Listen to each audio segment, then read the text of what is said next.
গত বছরের 15 অক্টোবর থেকে মোবাইল গ্রাহকদের জন্য 3 ও 15 দিনের ডাটা প্যাকেজ বন্ধ করে দেয় বিটিআরসি। নতুন নিয়মে 37 ও আনলিমিটেড এই 3 মেয়াদে ডাটা অফারের নির্দেশনা দেওয়া হয়। যদিও ওই সময় বিটিআরসির জরিপে উঠে আসে প্রায় 70% অর্থাৎ 7 কোটি গ্রাহকের পছন্দ 3 দিন মেয়াদি প্যাকেজ।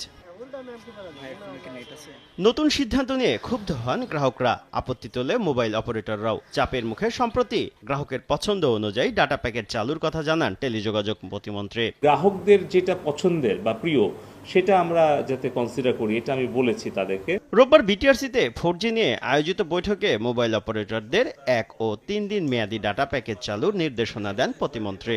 গ্রাহকদের সন্তুষ্টির মতোই তারা প্যাকেজগুলো তৈরি করবে, সব ব্যাপারে কোনো থাকবে না, রেস্ট্রিকশন থাকবে না। আরএফএল কিচেন সিঙ্ক, স্বাস্থ্যকর কিচেনের চিরস্থায়ী সমাধান।